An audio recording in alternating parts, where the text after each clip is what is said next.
Good evening friend, आप सभी का स्वागत है आपका अपना चैनल टीचर टाइम्स चैनल में। जी हाँ फ्रेंड, अगर आप बिहार के न्यू शिक्षक हैं तो ये वीडियो आपके लिए काफ़ी महत्वपूर्ण बनने वाला है, क्योंकि इस वीडियो में बिहार के शिक्षक संघ के नेता अमित जी हैं।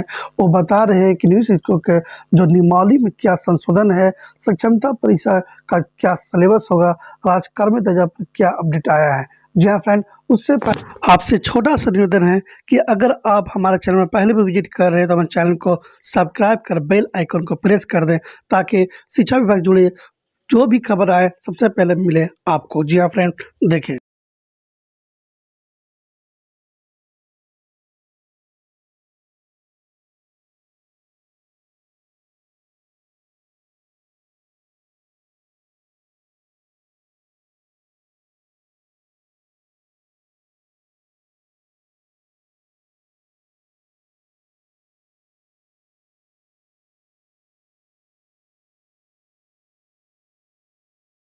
साथियों से कि आप सब हम जान रहे हैं कि सक्षमता परीक्षा अब होना लाजमी है। अब जो है ये बातें मीडिया के माध्यम से आ चुकी हैं कि सक्षमता परीक्षा होगी और तभी राजकर्मी का दर्जा मिलेगा। और सक्षमता परीक्षा के लिए अब हम लोगों को और इंतज़ार करने के बजाय हम लोग को तैयारी में जुट जाना चाहिए। ये बात बहुत क्लियर है।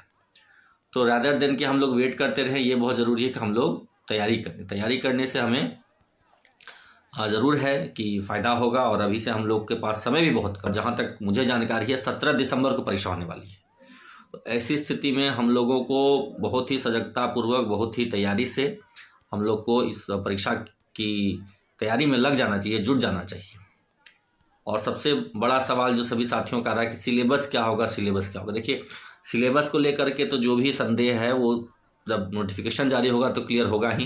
लेकिन जहाँ तक मुझे जानकारी मिली है, और पिछले महीने मुझे जानकारी मिली थी अक्टूबर में ही, आप सभी को याद होगा कि पिछले महीने यानी कि 18 अक्टूबर को मैंने सर्वप्रथम इस खबर को लीक किया था कि बिहार बोर्ड सक्षमता परीक्षा लेगी हमारी दिसंबर के महीने में। ये बात मैंने सबसे पहले 18 अक्टूबर को कहा था, और आगे चल करके पिछले एक महीने के दौरान धीरे धीरे बात की पुष्टि भी हो गई। और सिलेबस की जानकारी भी जो मुझे वो है कि 5वीं से 8वीं कक्षा तक के जो विभिन्न विषय हैं उन पर सवाल का फोकस रहेगा, 5वीं से 8वीं कक्षा के। और सभी विषय से कहने का मतलब है मेरा कि हिंदी, अंग्रेजी, संस्कृत, सामाजिक विज्ञान, विज्ञान और गणित। कहने को तो उस में एक पेपर होगा, मतलब वो एक हिस्सा होगा उसका भाषा, और दूसरा हिस्सा होगा सामान्य अध्ययन। लेकिन सामान्य अध्ययन में आपको गणित भी पूछा जाएगा, विज्ञान भी पूछा जाएगा, सामाजिक विज्ञान भी होगा। और इन सब का जो स्तर है वो स्तर आपके 8वीं कक्षा तक के रहेंगे कि 8वीं कक्षा तक में क्या पढ़ाना है बच्चों को, इसी से जुड़ा हुआ रहेगा वो सक्षमता परीक्षा का सिलेबस। और क्वेश्चन भी उसी तरह के रहेंगे। बहुत सारे लोग बीपीएससी के समय क्या किए कि बड़े बड़े कोचिंग संस्थान का कोर्स सब्सक्राइब कर लिए, बड़े बड़े कोचिंग संस्थान का कोर्स उन्होंने ले लिया, और जब वो परीक्षा में गए तो उस बड़े बड़े कोचिंग संस्थान का एक भी प्रश्न नहीं आया। सारे प्रश्न सिलेबस के बुक्स से थे, जो एससीईआरटी की किताबें हैं, जो हमारे सरकारी विद्यालयों में जो किताबें चलती हैं उन किताबों से था। और इस बार भी वही होना है। और सक्षमता परीक्षा तो खास करके जो विद्यालयों में पढ़ा रहे हैं शिक्षक उनके लिए है, इसलिए सिलेबस पूरी तरीके से 8वीं कक्षा तक की किताबों की होगी। और 8वीं कक्षा की किताबों का सही अध्ययन करने से, बारीक अध्ययन करने से ही हम लोगों को इसमें परीक्षा में मदद मिल सकेगी। अगर हम लोग ज़्यादा इधर उधर पढ़ाई करेंगे, बहुत डीप आप सामान्य ज्ञान दर्पण और प्रतियोगिता दर्पण पढ़ने लगेंगे तो उससे कोई फायदा नहीं होने वाला है। आपको बीपीएससी सिविल सर्विस का एग्जाम नहीं निकालना है तो उस प्रतियोगिता दर्पण और सामान्य ज्ञान दर्पण नहीं पढ़ना है, और ना ही बीएससी बैंकिंग एंड एसएससी का जो किताब आता है वो पढ़ना है। आपको केवल और सिर्फ फोकस करना है कि प्रारंभिक कक्षाओं की जो पुस्तकें हैं, यानी कि 8वीं तक की जो किताबें हैं उनको पढ़ें। 8वीं कक्षा तक के लेवल का जो गणित है वो हल करें। 8वीं कक्षा तक का जो विज्ञान है, जो सामाजिक विज्ञान है, उसका अध्ययन करें।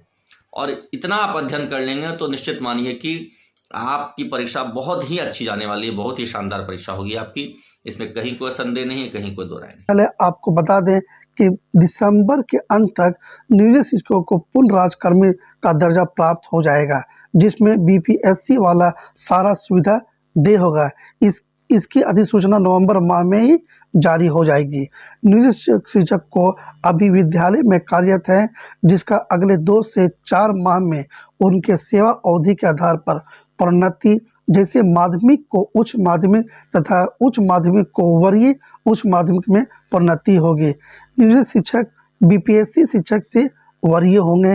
नियोजित जो है और नियोजित शिक्षक से बीपीएससी शिक्षक बने शिक्षकों को भी सेवा नियंत्रण का लाभ मिलेगा, परंतु उन्हें फिलहाल प्रोन्नति नहीं दी जाएगी। मार्च 2024 तक लगभग सभी विद्यालयों में प्रधानाध्यापक का पदस्थापन विभाग में तैयारी अंतिम दौर पे है। प्राथमिक विद्यालयों में कार्यरत नियोजित शिक्षक जो अपने ही पंचायत प्रखंड में पदस्थापित है, उन्हें बगल के पंचायत प्रखंड में पदस्थापित किया जाएगा।